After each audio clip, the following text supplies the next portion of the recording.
Welcome. This is Happy Childless Mindset Podcast. I'm here with Caroline Elliot. She moved to Hawaii after she discovered or realized she's childless like me. So how are you, Caroline? How's Hawaii? It's wonderful. Hawaii is amazing. I'm listening to all the birds as they wake up for the day. So, yeah, doing well. Hey, welcome and thank you for being here. Yeah, thanks for having me. Tell me, tell us a little bit about how do you end up living in Hawaii? Because I think it's a dream for a lot of us. Yeah, I mean, my husband and I have been here almost 5 years now, and we still pinch ourselves sometimes and say, can you believe we did it? Can you believe we're here? Um, and I still think, if somebody I know said, we're gonna sell everything we own and move to Hawaii, I would think they're a little crazy. So, um, We, the short version is that we lived in North Carolina. We met in college, and then we lived in DC for a year and then moved back to North Carolina, which is where I'm from. And I went to law school and then became a lawyer. Um, and we set up our life to have children. I mean, that was what we had talked about. That was what we both wanted. I went off birth control as soon as we got married. Um, and we weren't in a rush to have kids, but we started setting up our life for that. And so we bought this big house. It was almost 3,000 square feet on a corner lot, and it had a big backyard that we talked about. We'd set up a swing set in the backyard. And I remember when we first toured the house, we said this would be the nursery, and this would, we'd have to change this before kids got older because it wouldn't work, things like that. Um, and fast forward 6, 7, 8 years, and kids hadn't happened. Mm. We had done a few things. I did a round of Clomid, and then we did a round of fertility treatments, I think around 2016. That was awful. Yeah. Just physically, emotionally, mentally, it was awful. And it just wasn't happening. Um, and it was incredibly painful, of course, but the thing that one of the things that changed for me was as time kept going on, before I had never been able to envision what a life without kids would even look like. That wasn't in my realm. It wasn't something I had even considered. And as time went on, I think we both started realizing that not only was it possible, but there were some really big benefits to it as well. And and that kind of reduced how much we wanted to keep trying, because it was like, well, yeah, I mean, life with kids would be great, but we can also see this other life that would be possible if we don't have kids. Yeah, And sorry, no, I think a lot of us goes through that. Like I envision myself having kids and then you realize, well, it's not the only way to live right, or not the only way to be happy. right. Yeah. Yeah, I mean, that was a really big shift for me personally, was being able to see it and see that it wasn't what I had first thought of, which was this super depressing, awful life. I mean, Yeah. it it started to seem more real, and that was really important. And then in 2018, my husband grew up, his dad was in the Air Force, and so he moved around all the time. My parents still live in the house they brought me home to when I was born, so we had very different experiences Completely. there. Yeah. Yeah. And so he had always talked about moving, and I had been absolutely adamant that we were not moving. Um, but around 2018, I more and more realized that I didn't want to do any more fertility treatments. And Chris was really good about leaving that part, a lot of it up to me because of the physical toll and the mental toll. Yeah. I've struggled with depression my whole life, and the the toll it took on my mental health was real, and it was scary.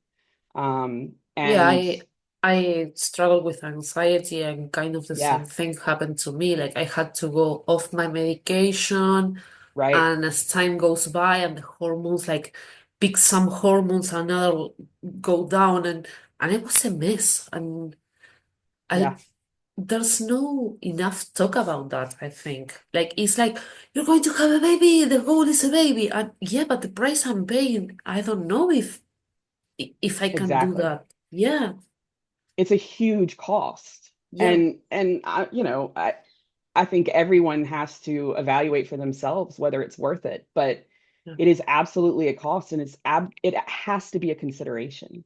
Yeah. I Um, think they should like the doctors should tell you more yeah, about the the side effects because those are side effects. yeah. Yeah. And then the mental toll of just, I mean, some lucky few they have it happen on the first time, and that's great, but so many don't. And they have to go through round after round after round. And maybe Yeah. they don't get pregnant at all. Maybe they have miscarriage after miscarriage. And in looking at all that, I couldn't make myself do it. Yeah. Um, and so we took this weekend, we went to Edenton, North Carolina, which is kind of out near the beach. And um, we had this weekend where we just talked, and we started talking about what we wanted out of life. And it was very much like, okay, if we're going to close the door on having kids, what are we, what's our life going to look like? Yeah. And it was an amazing weekend. I mean, we just talked and talked and talked. And we came away with two kind of mantras that we really try to live by now. And one is um, we wanted to stop just letting life happen to us. We really felt like, and I think this, everybody gets into this of like comfort, you're just going along and oh, a new job comes along, oh, this comes along. And it is easy to just go with the flow and stop thinking about, is this what I want though? Like, is this actually what I want my life to look like? Or is this is what's happened? I'm doing Um, a short series of solo episodes where mhm, I'm talking about how I changed my life to live intentionally. And a lot of exactly. people think that living intentionally means like moving into the woods and be like a kind of a hermit. But I Yeah, realized I was a zombie. I got up yeah, every day. I did exactly the same thing. I was every week, every Monday, I was wishing it was weekend again. And I'm doing the series telling how I came to like be alive every day. yeah. I enjoy Monday and I enjoy Saturday. Yeah. So I get It's what so you, important. yeah, And it's so easy to lose sight of that. yeah, Um, and the other piece that goes along with that is that we decided that there was nothing more depressing to me than the thought of living the life we would have lived with kids, only without kids. And that's what we had done for, by that point, almost 10 years. yeah. Was we had good stable jobs with good benefits, and we lived in a neighborhood that was right next to a park, and In the dream that house. in the big house with room for kids, and we lived in walking distance to the elementary school, and we had just established this life for kids, but we didn't have kids. Yeah. And it made it a constant reminder. And so we came away from that weekend just excited but overwhelmed, not really sure where that was going to lead us. Yeah. And then in 2019, it was our 10th wedding anniversary. And for our anniversary, my husband gave us a trip to Hawaii because we had talked about where we would move, and Hawaii kept coming up. Chris wanted to move like to Europe or something, and that was a little too scary for me at that point. Um, but Hawaii sounded doable. It sounded, it's still in the US. He Yeah, the wanted a same beach. He wanted language. warm weather. Yeah. Yeah. So it's really far away, but it felt like still felt like something I could do. Yeah, it was kind Um, of an in-between thing. You're exactly. moving away, but not completely out of Yeah. everything. Yeah. Yeah. And so we had that trip planned for April of 2020, which of course was when COVID hit. Yeah. And that trip got canceled. And that threw me, I got so depressed because it just felt like finally we were getting this momentum of making changes, and then the world shut down. Um, and we had been planning to move in 2021. That was kind of our goal. Because we had several big things we wanted to stay for, a wedding, an anniversary, and a birthday, things we wanted to do. I hope you are enjoying this episode. If you are, please support me so I can keep making this podcast. One way of doing it is making a small donation to my coffee. You can find the link in the description. Okay, back to the episode. And Chris started saying, after our trip got canceled, Chris started saying, let's just move. Let's just go to Hawaii. And I mean, my first response was, that's insane. We can't do that. We've never been there. Neither one of us had ever been here. Um, but he convinced me, and it was my brother who finally convinced me, without meaning to, because he didn't want us to move. But he said, nobody goes to Hawaii for a 2-week trip and is like, man, this sucks. I don't want to live here. Um, and that's what kind of changed it for me. And I said, that's true. And he said, there may be things you don't like about living in Hawaii, but you're not going to get that from a 2-week vacation. So, that's what changed it for me. And so It had we the started, opposite effect that he was intended to I know, have. exactly. And a lot of people thought we were crazy, and I felt like we were crazy a lot of the time, like selling this house in the middle of COVID. And um, but we did, and I quit my job. We sold our house. We sold everything we owned, like wedding china, pictures. I mean, we sold everything. We got it down to, we had our 4 suitcases. We had the smallest pod we could get with a couple, like I have a big chest that my grandfather made me that I was no way I was getting rid of that. And Yeah. so just a couple pieces like that, that went in the pod. But pretty much we had 4 suitcases and our 2 dogs. And um, so we drove across the country from North Carolina to LA, and stopped and said goodbye to family on the way, and then flew to Hawaii and landed October 7th, I believe, of 2020. That was a very long-winded version of that, um, but it is absolutely the best thing we've ever done, and we have zero regrets. And it's been wonderful. So One thing that is not the childless thing came that met us here is I'm so grateful for you and your husband that you didn't left your dogs behind. I know that's yeah, a lot of people that I'm moving, and so thank you for not doing yeah, that. that was not going to happen. There are babies.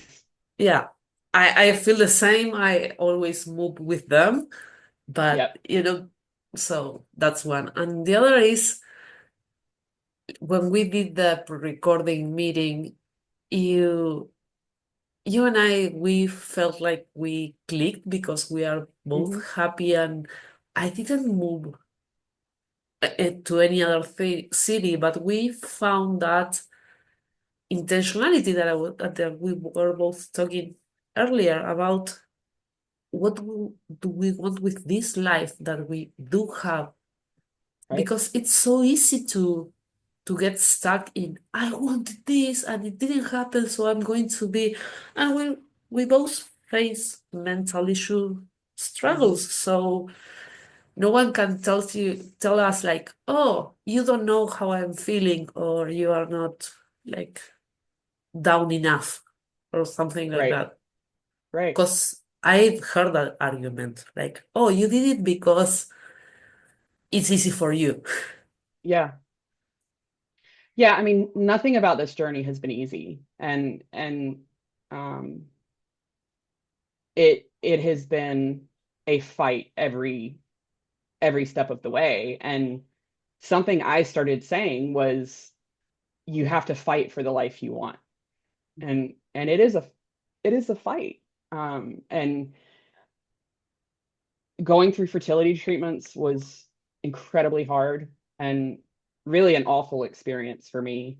Um, and moving was incredibly hard. I mean, I'd lived almost my whole life in North Carolina, and saying goodbye to my friends and family and doing this thing that a lot of people thought we were crazy, but it felt right. And it felt, my mom had a hard time with it at first, and she said it's so risky for you to move to Hawaii. And I said, that's the thing, Mom, it's actually not, because our life here in North Carolina is not working. Yeah. And something has to change. And so we're going to start over in Hawaii. And if we get there and 6 months later, we're like, you know what, this isn't working either, then we'll leave and find something else. But once you realize that you don't have to have a perfect 5-year plan, you don't have to know what you're going to be doing in 10 years. And that doesn't mean you don't have goals and hopes and dreams, but the recognition that hopes and dreams can change, and that's okay. Yeah. And I think it's just, for so long, the only dream I could see was having children. Yeah. And so when that wasn't happening, it was devastating. I felt like I was losing everything. Um, but hopes and dreams change, and you have to be willing and brave enough to change with them and to fight for what you want. And Yes. it doesn't, that's what I love telling people, is like, that doesn't have to be selling everything you own and quitting your job and moving to the other side of the world. I mean, we're probably a you know outlier on that, but it can be, you know what, I don't like living in this neighborhood, I want to live in this neighborhood in the same city, or this job isn't doing it for me, I want to do this. Yeah. And starting a new career, which plenty of people do. So i I think if anybody wants to take anything from our story, it's figure out what you want and how you can get there. And it can be small things. Yeah, it doesn't have to be this great, huge change. It's more like the intentionality of where are you going now? Exactly. Understanding that a close, a door closed, but another one open. So Yeah. are you going to stay there, or are you going to go through that door? Yeah. Yeah. I So, mean, it is a fight to figure out the life you want, and not to just let life happen, because it's just so easy. But we're given one life, and yeah, don't waste it. I for me, mean, the pain of getting stuck in the grief and in the I wanted this and this is not happen was greater than the pain of growing and changing my yeah, goals and my life. definitely. Definitely. And it doesn't mean that all of that grief is magically done. I No. mean, grief is not linear. And so I still, the times I struggle the most are when I go back to North Carolina to visit, because Yeah. that's when, when I'm in Hawaii, we are living, the house we have is not set up for children. It is exactly what we need right now. The life we have, everything about our life now And is for us. you didn't envision the kids in that house. Exactly. Yeah, We I got get what it. made sense for us. Yeah, And um, but when I go back to North Carolina to see family, my brother and sister both have children who I adore. I mean, I love being yeah, an aunt, and but that's when it's hardest for me because I see the life I thought I was going to have. yeah, And I can get sucked into my kids are supposed to be playing. My kids are supposed to be running up to their grandparents. yeah, And that's when a lot of the grief hits.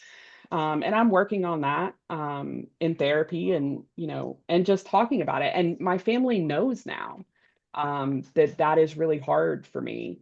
Um, but it's a little less each time. And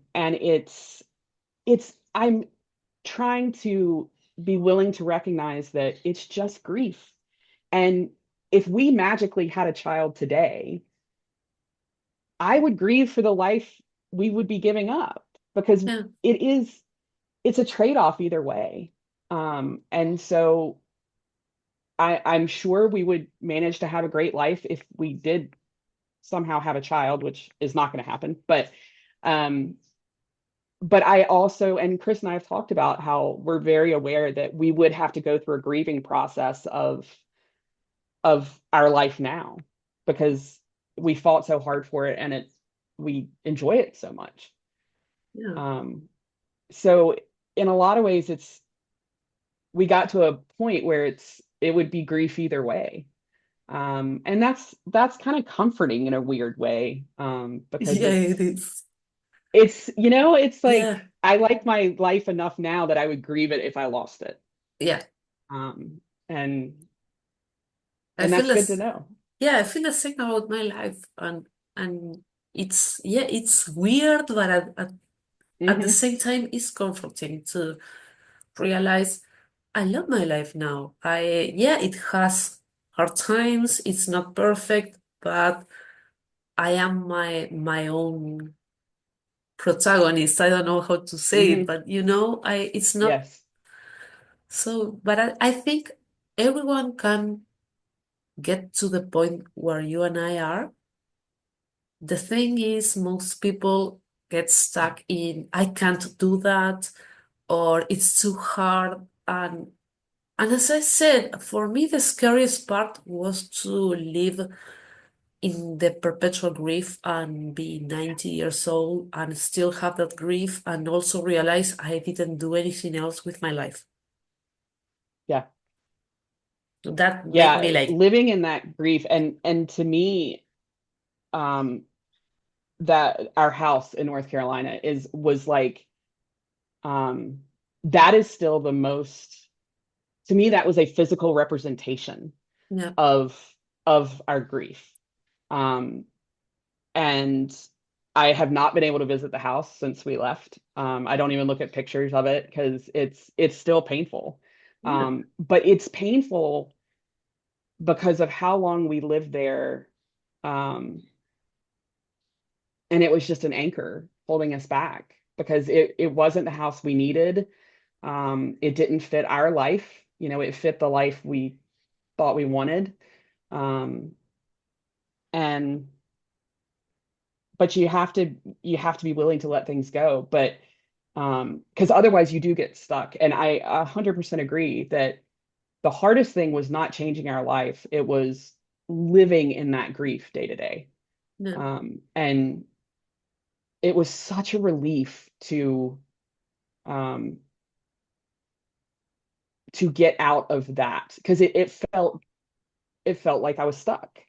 yeah, And um, it's not that there aren't hard times and hard moments, but I'm not stuck and I'm out here living the life I want to live. And that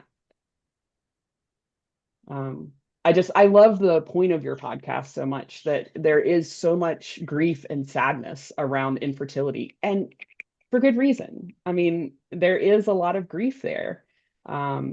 but it doesn't mean that's forever. And Yeah, you go through it, and you can um, come out on the other side of it. Not to say you'll never grieve again, but you're not living that grief day to day, and that's the hard part. I when I started the podcast, I think I made myself clear about I recognize that everyone should go through the grief. That grief for me never completely goes away. And when you're sad, you Mm-mm. are sad. You don't have to deny or like bury that feeling. Yeah, But I needed more voices, more stories about how we can have a fulfilling life yeah, and feel great about it. Not just, yeah. yeah, I'm going by, but I'm proud of my life. That's what I want to hear more because it is possible and I know it. And I don't live my life feeling like there's something missing. I mean, No. I this is the life we built for ourselves, and it's what we want. And so I don't go through life every day thinking, well, this is good enough, but if I'd had kids, everything would be better. I don't believe that. It would Yeah, just be a different life. And and hopefully just as wonderful, but it neither is better than the other. It's just different. exactly. Once I heard a podcast about a man that was in a wheelchair and he said something that stick with me, is no one gets to experience everything. Yeah, And I'm never going to experience what is to be a black woman because I'm white. And nothing is better or right. worse. And the same thing for me is this childless life. Yeah, I didn't experience what is to be a mother, but I get to experience other things. I have the Yep, opportunity and the possibility to experience those. So I'm yep, grabbing that. yeah, Yeah, absolutely. It's so it seems like such a simple concept of just being thankful for what you have, and not being mired in grief for what you don't have. But it is anything but simple to actually live that. yeah, Um, and it is a fight, and it is a battle, and there's just no way around that. Um, but I just it's so important to me. I have one area that I get very defensive about, and I really don't get defensive about much in terms of our life. But um, I don't think when I was going through fertility treatments, I don't know that I could look. I don't think I was in a headspace where I could look at a childless couple and think, "Oh, that could still be a good life." Like I don't. I don't think I was in that headspace. yeah, And I know at some point I would have thought that that is the absolute last thing I would want, is to just give up, which I also yeah, hate. But um and and I do get defensive about that. And I understand why people especially when you're in the throes of fertility treatments and trying to have a baby, I understand why they think that. But um I get very defensive about that because I just think I'm nobody's worst case scenario. I mean, yeah, our life is amazing. And um, when we leave Hawaii, we'll probably move to Europe, and then maybe Asia. I don't know. I mean, nothing's set, and we'll figure out what we want to do next. We're in Hawaii until we don't want to be here anymore, and that kind of freedom is just amazing. yeah, And it's something we couldn't have had. I sometimes say we couldn't have lived this life if we had kids. And Chris will correct me and say, no, we could have. You can. And I say, well, we wouldn't have. And he's like, no, we probably wouldn't have. But I just think that's a good reminder of, regardless of where you are in life, you can still fight for the life you want, Yeah. whether you have kids or not. I mean, so many of the lessons I think we both have learned through this is it applies whether you have children or not. I mean, Yeah. getting protecting your mental health and being making intentional choices about life, those things don't matter if you have kids or not. I mean, that's No, just, it should be like that for everyone. I also see a lot of yeah, mothers that are in this zombie state that they don't have any personality. They are just yeah, a shallow shell of a person. yeah, And I think the grief and the realization this is not going to happen for me, it was the kickstarter that I need to like, okay, find something that moves you, that lights you up, yeah, and go for it. yeah, Yeah. But I, yeah. It's it was such a hard road to get here, uh, but now in so many ways it's so much easier. I mean, this life, once you the acceptance of it is tough, but once you get to that point and you just kind of accept that, yeah, you're gonna have grief. Just like when you lose someone close to you, you don't get through that and then, okay, done with that. I mean, you'll feel that grief at different points in your life yeah, forever. And once you kind of accept that and you're willing to um, move forward on that basis, then it's so much easier and it's yeah, so liberating to just say, um, this is this is how I'm going to live because this is what I want, yeah. and nothing else. And I think it's worth the fight you were talking about. I Absolutely. I feel like every time I choose to keep on track of what I like, I feel like this relief of, yeah, this is for me. Yeah. And as I say, I much rather feel that pain of, oh, I have to wake up earlier or do something that I don't want today for tomorrow, have that life that just not don't do anything and realize in 50 years that my life went by. Yeah.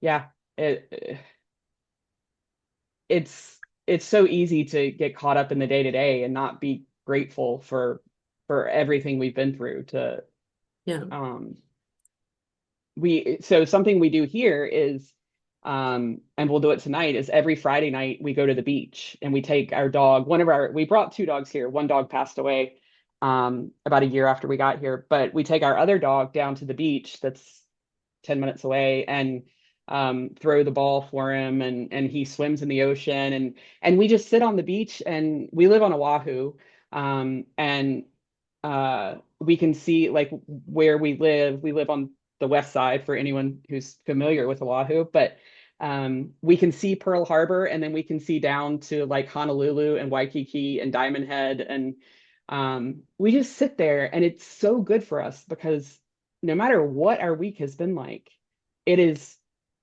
I mean, you can't help but feeling grateful and Yeah. feeling overwhelmed with the magic. I always say Hawaii is magical, and it just is. It's just a magical place, and we feel that so much.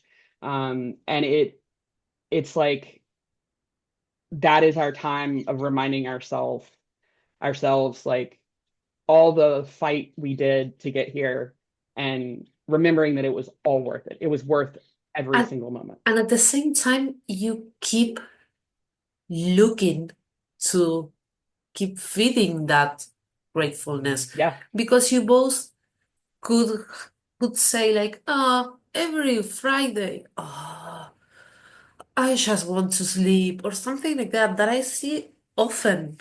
A lot of people that I talk to, I feel like it's like, oh no, today I don't want to do this because I'm tired, and tomorrow I'm tired, and the next week and then again, your life pass by and that's it. Mhm.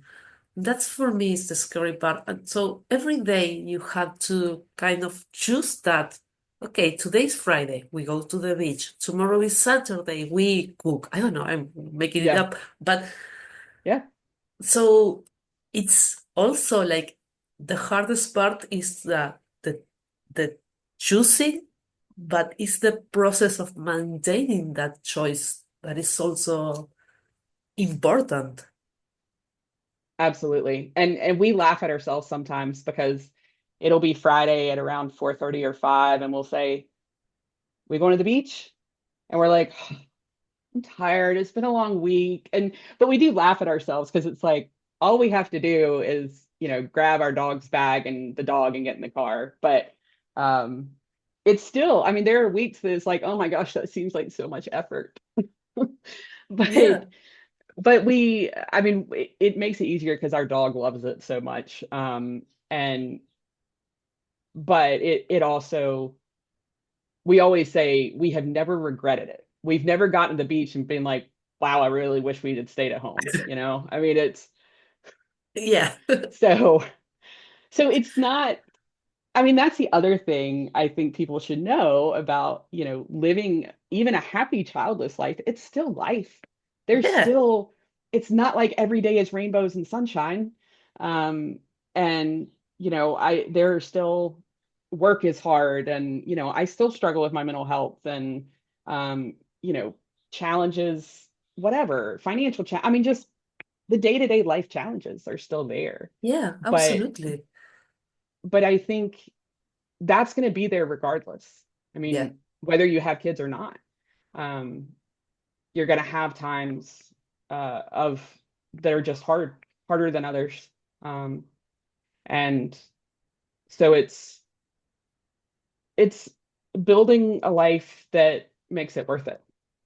Um, and I think for a lot of parents, and I always caveat whenever I'm, speaking from a place that parents could speak, I always give the caveat, I don't have kids. Like correct me if I'm wrong, anyone who does, but I feel like it's, I look at my brother and sister and their spouses, and I mean, raising kids is hard.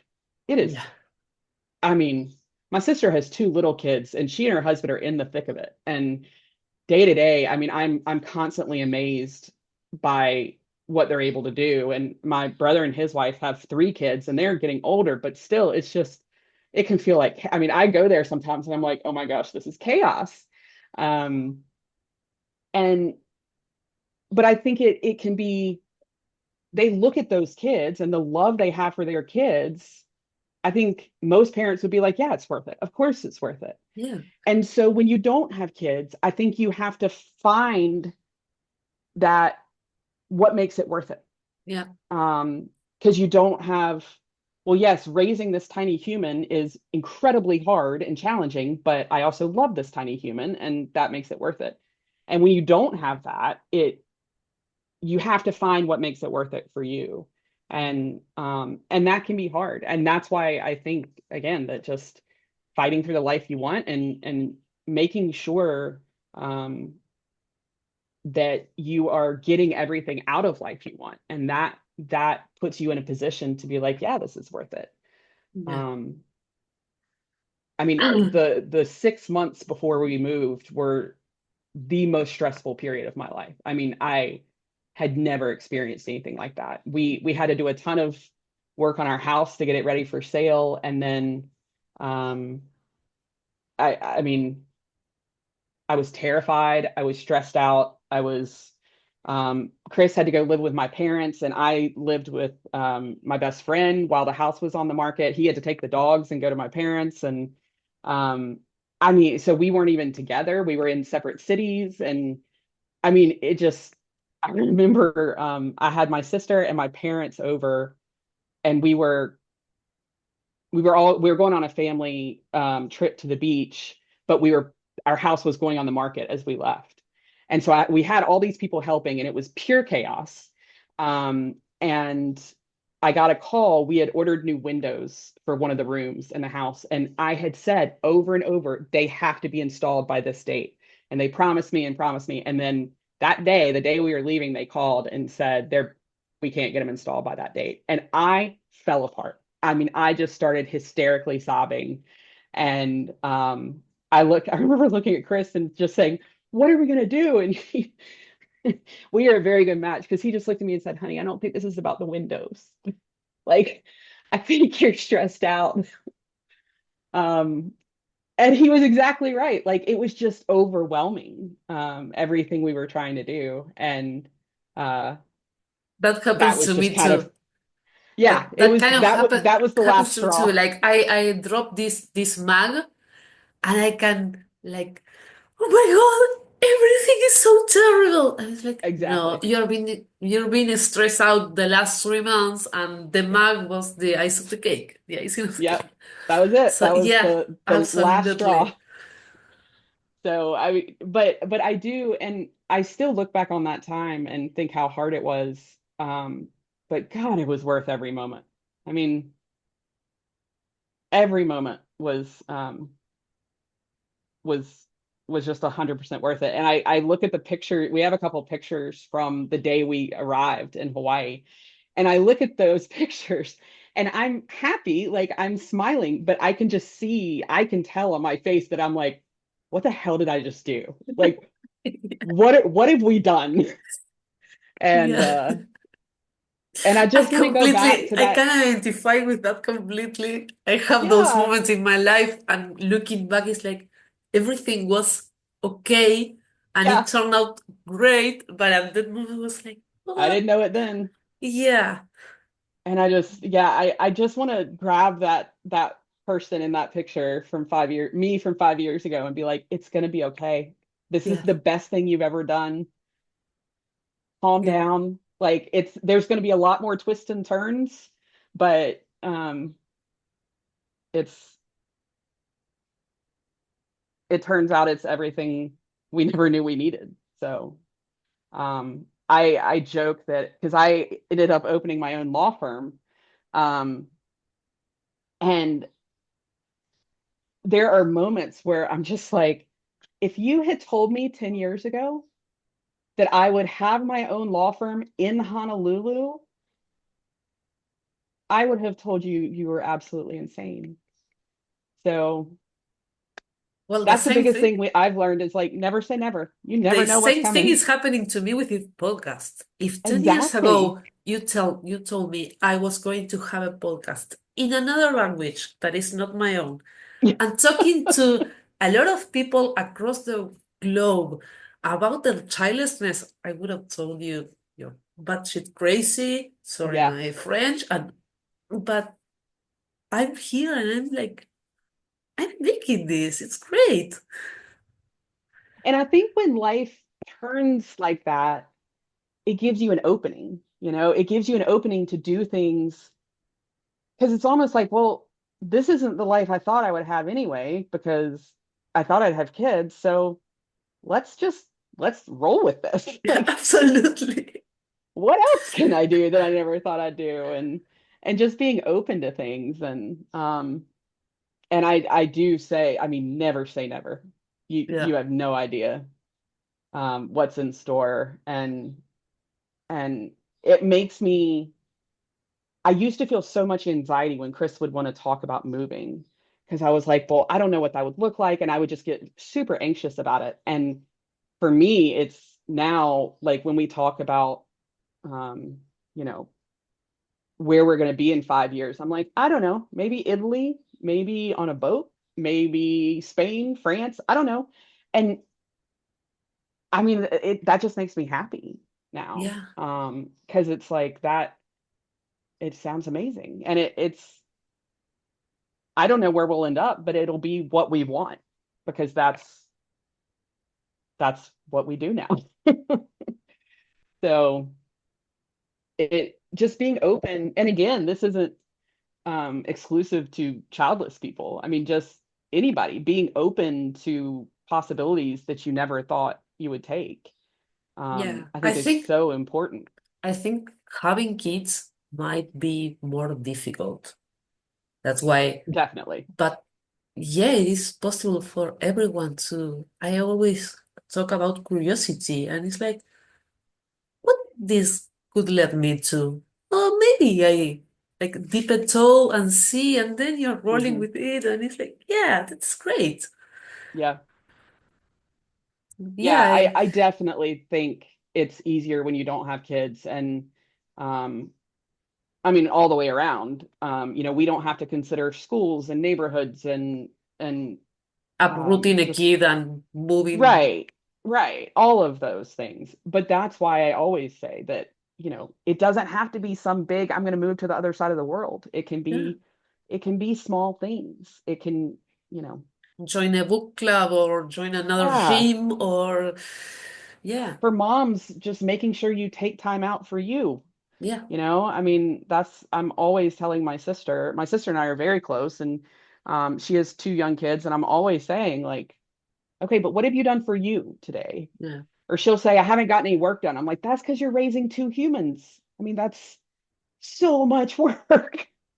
So, taking care of yourself. yeah. But it's And just so important to be open to the possibilities, and whether you have kids or not, to make sure you're living the life that you want. yeah, and I think everything starts with like that curiosity. What can I do with my life instead of just sitting in it and grind it? Right. Yeah. It's and yeah, it's going to be hard. No one ever said life is easy, but it's going to be hard. Whatever you decide to do, everything has its downside. So at And I least, think I think what you're doing is so important, because I do want I really hope that other people start to see that there is another option, and that it's not for everybody, and maybe it's not the option you want. I mean, this wasn't the option we wanted, yeah, but you make the best of it, and just knowing it's possible to live this other option and be really happy doing it, I think is just, we don't see that very often. In the media and movies and books, it's, there's the miracle baby at the end because that's what everybody wants to see, but that's not reality. no, For so many people that doesn't happen, and that doesn't mean they're doomed to a horrible life. It yeah. just it's just a different one. Yeah, I'm always saying that I got my happy ending. That just my Right. happy ending doesn't look like a baby, Yeah, but it's a happy ending. yeah, On that absolutely. fertility story, like, yeah, I didn't get the kid, but it's not a sad black life. Like it's not Right. surrounded by darkness and I don't see anything bright. Yeah. Yeah, and there are a lot of challenges to this. I think one of the biggest things we've found is making friends, Yeah. because so many, I think having kids, and making friends as an adult, I think is hard anyway, Yeah. but having kids provides that level of connection. Um, and I recently went to, a friend of mine is a single mom, and I went to her daughter's fourth birthday party. And so it was all parents there and tons of kids running around screaming. And it was the weirdest thing because I ended up only talking to the dads, not on purpose, but when I tried to talk to moms, I couldn't relate. Like, their conversations always went back to kids. Yeah. And so that left me out. And I wasn't upset by that. I totally understand. You have that connection. And especially with younger kids, they do take over your life. And Yeah. so that's what you talk about. But it very much left me on the outside. And 5 years ago, that would have been incredibly hard for me. But the dads, I mean, we would talk about their kids for a second and then move on, and we would talk about sports or jobs or whatever. And it was just a fascinating kind of cultural experiment to me, because um I when I left, I thought I talked to moms for maybe a minute and a half total. And the entire rest of the time was with dads. And um, But I was it's telling my great. sister about it later, and she said, I totally get that. Because she said, there are times I'm just like, I don't want to talk about my kids anymore. Because that's the default so much. And um, so that was just fascinating. But I think it's great Uh, you're taking it like it was fascinating instead of, because I see a lot of posts on Facebook about this. They left me right. behind and they didn't talk to me and they couldn't shut up about their kids. They don't do it with malice. It's their No, life, and no. so I love that you found another way and then you found like it fascinating. I did a social experiment instead of Yeah, taking it personal and yeah. to And I think it depends on where you are in your journey, whether you and the perspective you have. But I'm the same way. There are all these posts on Facebook and in groups that I think we're both in yeah that are just, this mom said this to me and it was so insensitive. And it's like, she's not trying. I mean, sometimes people are, don't get me yeah wrong. no, but sometimes We've they we've are. all gotten the really insensitive comments, but sometimes they're just talking about what the hardest thing in their life is right now, or the most overwhelming or the most time consuming. And especially when kids are little, that's kids. And Yeah, so I get that. And I don't fault anybody for that. And I hopefully, I mean, there's the other piece that, what may be really triggering and hard for me to hear is, I mean, that's going to be different for everybody. yeah, And so you can't expect the world to not say insensitive things because it's not insensitive to everybody. And so, but I think that comes with time, developing kind of that thicker skin. Um, and I think it comes with once you're living a life that you like, um, that when you're not faced with the grief of not having kids day in and day out, it's yeah, easier. yeah. It's I think so I don't take that things personally because it's like, yeah, I look my life either way. So yeah, they are like talking about what's important to them, and I get that. yeah, It's not that every comment is easier for me because sometimes it's like, right. but yeah, I can understand, and of course there are people that intentionally want to hurt me or to like push my buttons, but Yeah, mostly it's not. It's just they don't know how to yeah, say things, or they don't know the extent of my grief, or so I just tell them like, oh, that can be triggering. Today I'm taking it well, but maybe you say the same thing in a week and I can like freak right. out. And that starts another conversation and it gets to a deeper understanding. Yeah, I mean, the one thing I would say no one should ever say is, when are you having kids? Yeah. Because, I mean, Chris and I were together for 6 years before we got married. And so prior to our marriage, it was, when are you getting married? When are you getting married? And then as soon as we got married, it was, when are you having kids? Yeah. And I wish that question would just go away. Yeah. Because that was an incredibly painful question. And Chris never got it. I got it. And that Yes. drove me crazy too. Nobody ever asked him. It was only me. And I just I was so deep in my grief at that point that I couldn't come up with a witty response. Because it was devastating. Yeah. And I wanted to be like, well, I don't even know. I don't know what I wanted to say actually, because it 'Cause, depended on the day. yeah, depending on the day, and I know sometimes I was like trying to not cry in a public space, Exactly. and it's like, uh, uh, and I choked. Like, you have no idea that we've been Yeah, trying for 8 years. yeah. So that question, I think nobody should ask.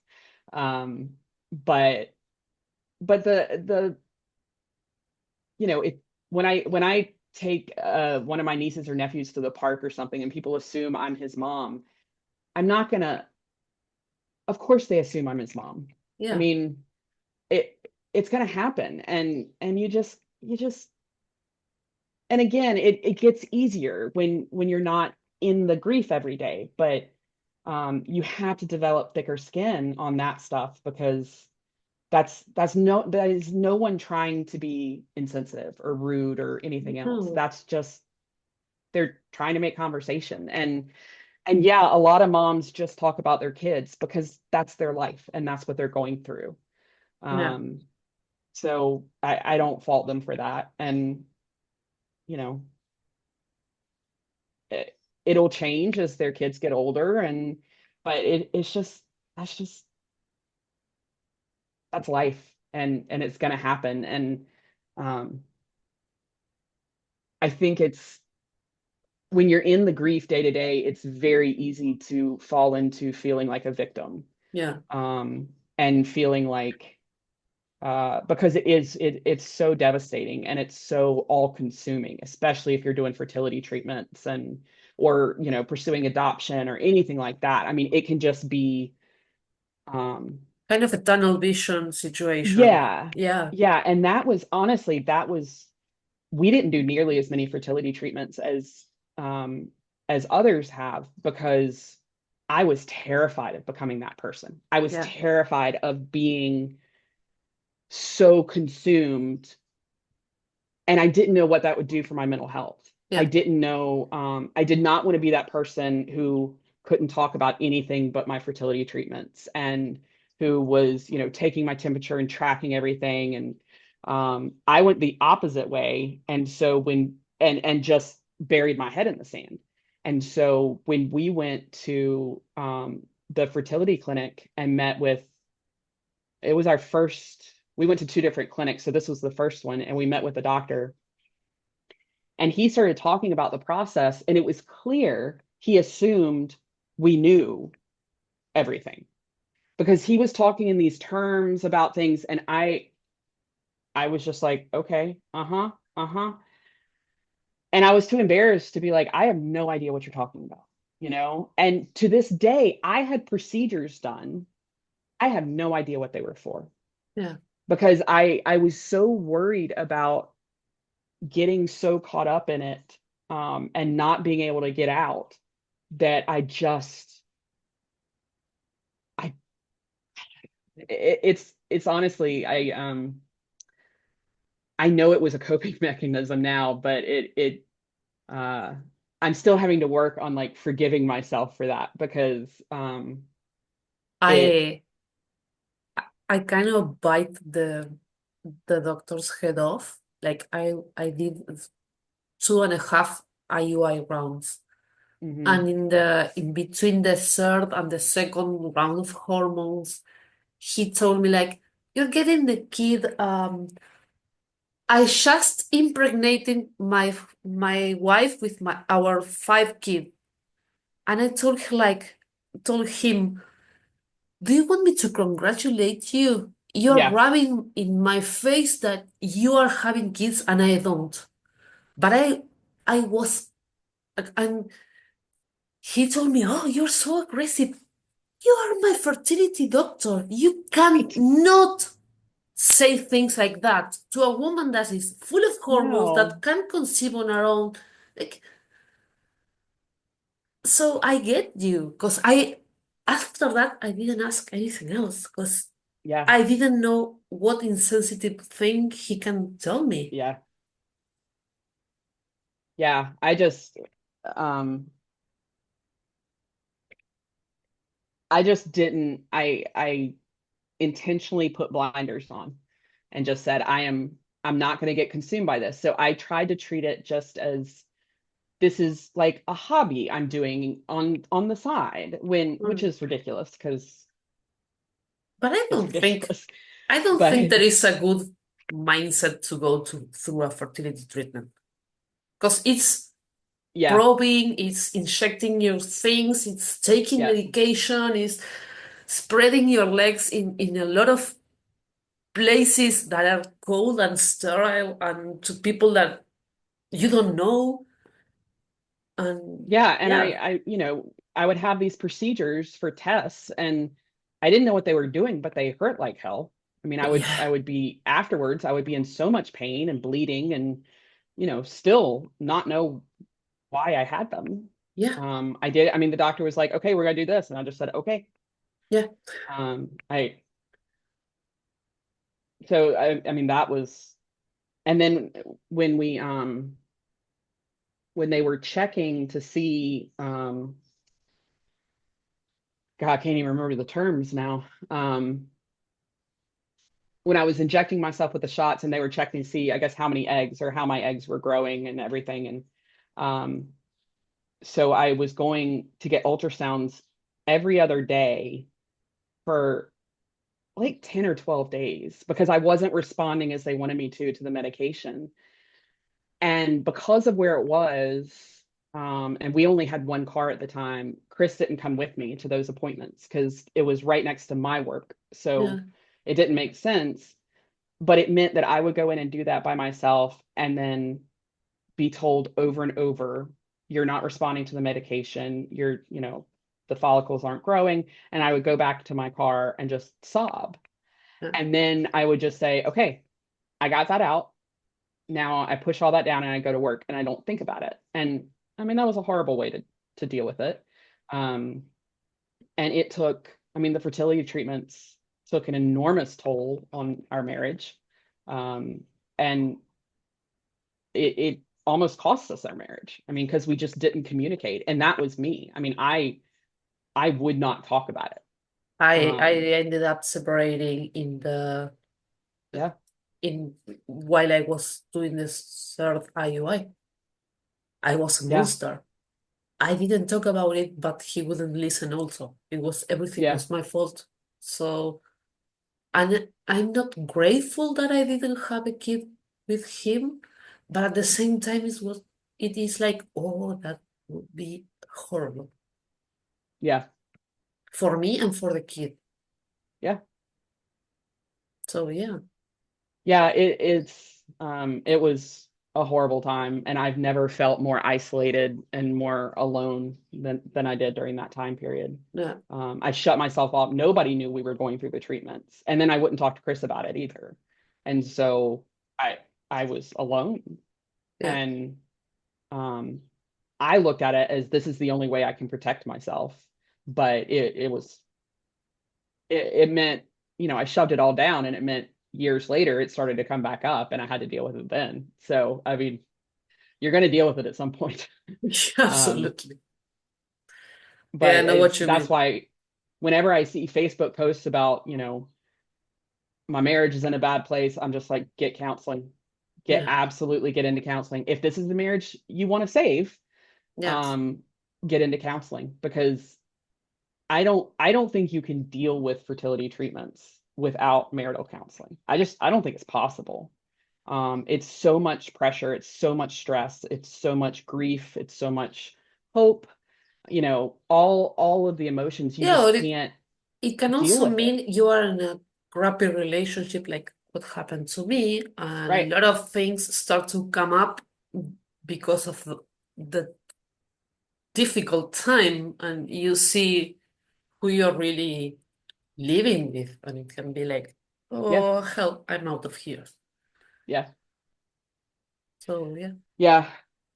It we went through such a hard time period several years later, not like right then, but several years later, we went through such a hard time.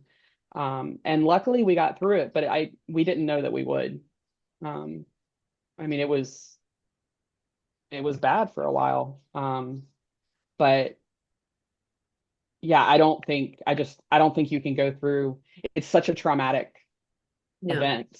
Even if it ends in a baby, yeah, it's still traumatic. yeah, And um, so I just don't think couples can get through that without some help. Um, so I'm really passionate about that. And I think, um, I think women going through fertility, I mean, I wish that was a standard part of fertility clinics is to have mental health support Yeah. because it's, During and after, because a lot of yeah, women that go that like I didn't get the baby, I can't do this anymore, are left alone. yeah, And that's so wrong. So wrong. yeah, yeah. I Caroline. still deal with, I was trying to get a IUD and that medical appointment just brought up so much trauma. And I just ended up crying on the exam table. Yeah. And I was like, I'm sorry, I've had fertility treatments. And as soon as I said that, she was like, no apology necessary. I know exactly what you're talking about. And she said she sees it often. But it brings up all of that, just being so vulnerable and raw. And Yeah. so, We're over an hour of interview. So I don't want to oh leave yeah, this in a sad note.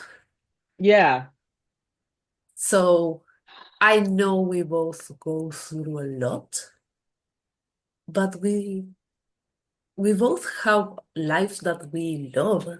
And I think that's the message I want to leave this episode absolutely. with. So what else do you want to say before we finish it?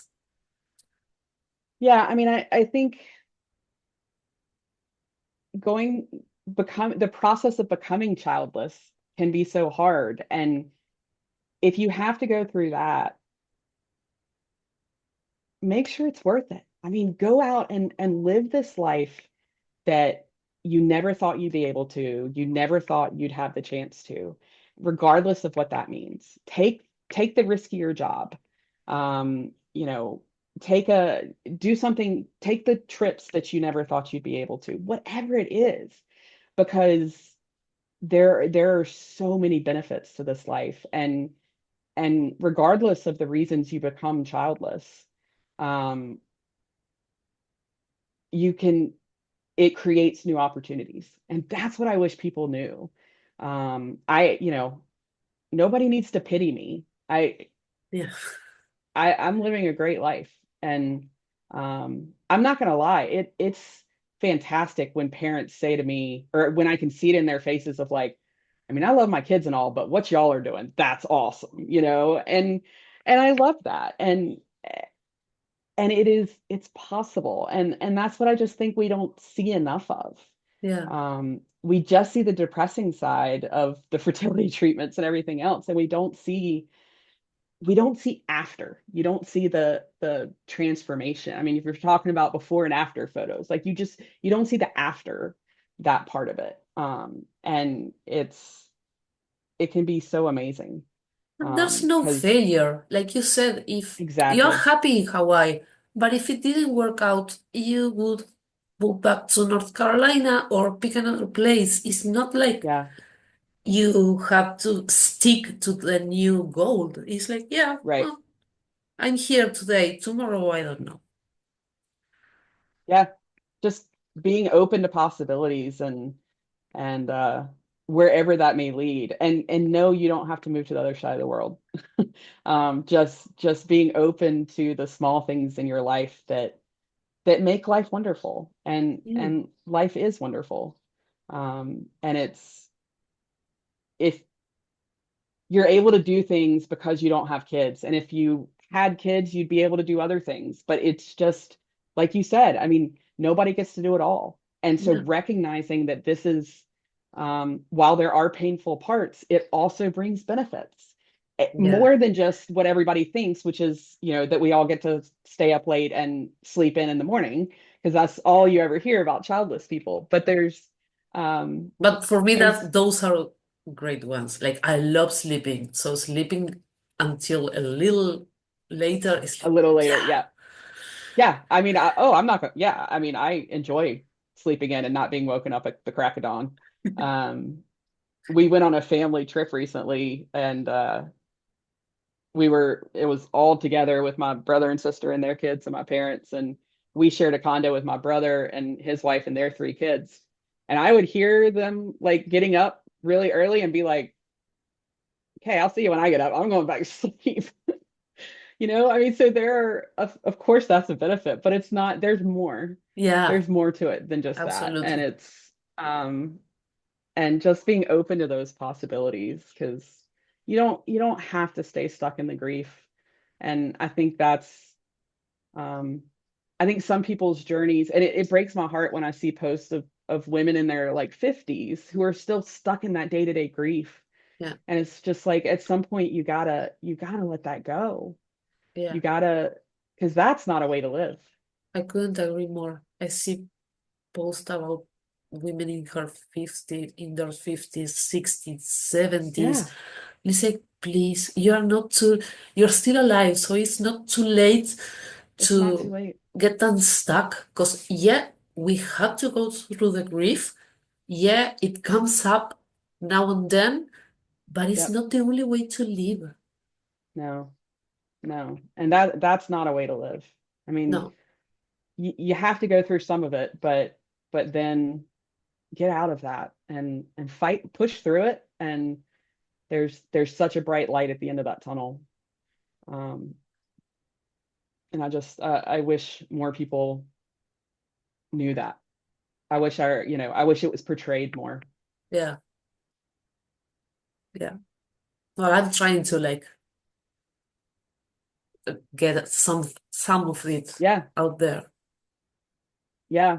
I mean, your group is so important because it is, talking about what we love about this life. Yeah, So if you got to have the bad stuff, take the good stuff too. yeah. So Caroline, thank you so much. I could keep talking to you, but I know you have another appointment. So thank you. This has been thank you great. for being here. Bye Thank you for bye. doing this. This is so important. Thank you. Thank you. Bye.